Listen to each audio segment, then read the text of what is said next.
Thank you. So, growing up, my dad only told me one story about his life.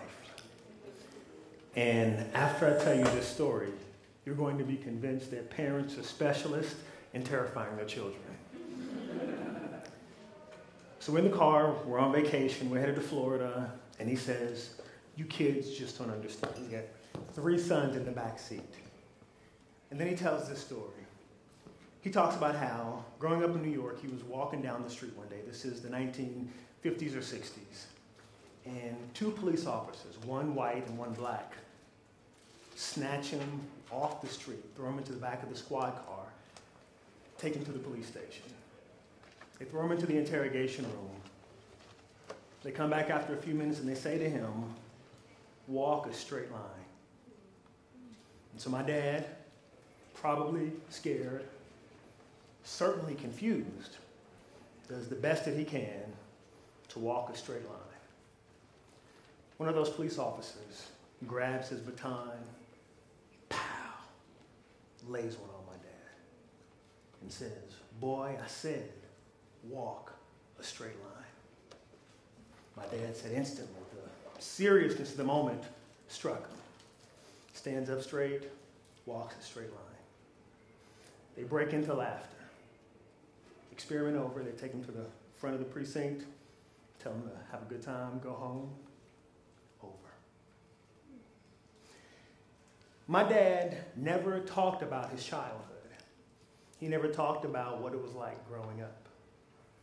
All he told us is this. When we would ask him where his friends are, how come he never talks to his friends, he never tells us about his friends, he would say, "Boys, all my friends are either dead or crazy."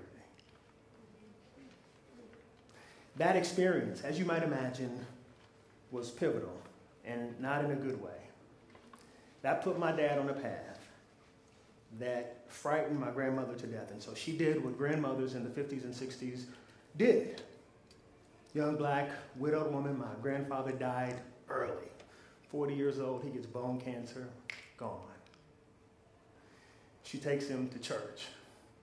He meets this young, dynamic, fiery preacher who doesn't belittle him, doesn't ridicule him, doesn't make him feel like a less than, but becomes a father to him. That guy course-corrected the trajectory of my dad's life. Because of that guy, my dad went from being a young gangster who was angry to a college student, the first one in my family to graduate from NYU. No, the first one in my family to go to college. Graduated from NYU with a degree in mathematics. 2 of his 3 sons have followed in his footsteps. I'm one of them. Thank you. Thank you. And then after college, became a pastor, full-time. Moved here to Kentucky, and that's how we got here to Kentucky. But that experience by those 2 men, I think, is a perfect example of what we call now toxic masculinity. We didn't have that word in the 60s. So that's what makes what I'm about to read to you, for me, a little bit confusing. I'm going to read to you a passage from the Bible. I promise not to take up an offering afterwards. 1 Timothy chapter 3, I'm going to start at verse 1. I'll stop before I get to verse 7. It says this. This is a faithful saying. If a man seeks the office of an overseer, he desires a good work. The overseer, therefore, must be without reproach, the husband of one wife, temperate, sensible, modest, hospitable, good at teaching, not a drinker, not violent, not greedy for money. I'm looking over the landscape of the world that we live in, and I'm wondering, why is Paul taking this occasion to single out men? If you look in the prisons, by far and away, you compare the populations of men's prisons versus women's prisons, the toxicity seems to exist largely with the male gender. But I think Paul knew something that I missed. Paul knew that men were not to be thrown away. They weren't a waste. They are nature's high-risk investment. Now, high-risk investment is a technical term. High-risk investments are the investments that have the possibility of causing you to lose absolutely everything. But they're also the investments that have the possibility to land you great windfalls. I think when God made men, he made high-risk investments. It can go really good or really bad. When I was in school, it was really bad. But it's not just me that thinks that. I was reading an article in the journal Adaptive Human Behavior and Physiology. The title of the article was, "Are Men's Religious Ties Hormonally Regulated?" Now that's a fascinating question. The theory behind the article was, do men with what they call high androgen levels more likely or less likely to engage in religious connectedness? Androgens is a steroidal hormone, like testosterone, that promotes masculinization, like facial hair and bar fights and barbecues and football, right? Masculinization. But the literature is clear that high androgen levels have some very serious side effects, like moodiness, risk-taking, antisocial actions, like the inability to distinguish the value of choosing long-term goals over short-term goals, aggression, dominance, status striving, more promiscuity, general aggression, antisocial personalities, alcoholism, drug use, and this one is my favorite, a proneness to reckless driving. I'm sure whoever wrote that was following me here this morning. But then the article ends with this, that religion is a major social institution through which actions violating social norms are controlled. Fascinating. And then it hit me. And I mean, it hit me like a ton of bricks. That when Paul was making his list, he wasn't disqualifying people. He was doing the type of thing that men with high androgen levels respond to.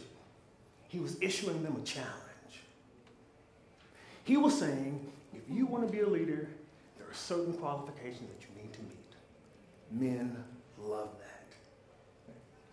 You've never seen the best quarterback in the league go to the team that says, hey, we'll take anybody. But the team that says we're looking for the best and the brightest quarterbacks and football players want to play for those guys. Paul was issuing a challenge. And the statistics are in, and they're fascinating. Here's what we found. Paul said, if you want to be, that word overseer can also be translated from the Greek to the English as the word bishop. Probably more accurately, it would be better to say pastor. If you want to be a pastor or a leader of people, you must be without reproach. And the data is clear that men with high androgen but have it disciplined, have better control over their actions that violate social norms. Excuse me, my screen just went down on me. I'm so sorry, right in the middle. There we go. Paul says, if you want to be a leader in the church, you've got to be the husband of one wife. The data's in. Men with high religious connection. And that's a technical term. It means men who go to church often and have a member of clergy in the social circle are less likely to have multiple promiscuous partners. Paul says you've got to be temperate. The data's in. Men with religious connectedness have more control over their risk-taking. Paul says if you want to be a leader, you've got to be sensible. The data is in. Paul says that religious connectedness is associated with better mental and physical health. It's not a perfect fix. But we're not really talking about perfection. What we're really talking about is improvement. I've got a new definition of toxic masculinity. It is not a man who makes mistakes. It is a man who makes mistakes and then runs from the things that help him to improve and make himself better. What the study says is that men with high androgen levels are often the ones who are running from religious connectedness. But what's also interesting is that they are the ones who need it the most. So here's what I want you to take away from this. First, recognize that institutions like football leagues, baseball leagues, church are fantastic to help men with high androgen levels to answer a high call. Because know that there are other calls in society. That call doesn't have to come from a pastor. It doesn't have to come from your football coach. It can come from the local gang leader. It can come from your friends who are really funny but come up with really bad ideas. And so what men need is a force in their life that will encourage them, give them a high call to take that high androgen level and use it for something good. Take this away. First, I want to actively debunk the myth that men with high T are not welcome in the church. Not only are they not welcome, but we're looking for them. The problem is, those are the guys who usually are running the furthest and the fastest from me. But those are the guys that we want the best because they make fantastic leaders. They're like that guy, Paul, who I just quoted. That guy, before he became a leader, it's not an overstatement to say he was a brute and probably a murderer. But leadership made him better. The second thing I want you to remember is this. I want you to encourage clergy to reach out to risky men. And then the last thing I want you to take home is this. I want you to encourage men who exhibit risky and toxic behavior to find a trusted clergy member and make that person an active part of their circle. But don't just go to church. It's kind of not fun. Be a leader. Find a young person who is just like you, but doesn't have somebody to help him control his urges and teach him how to do it.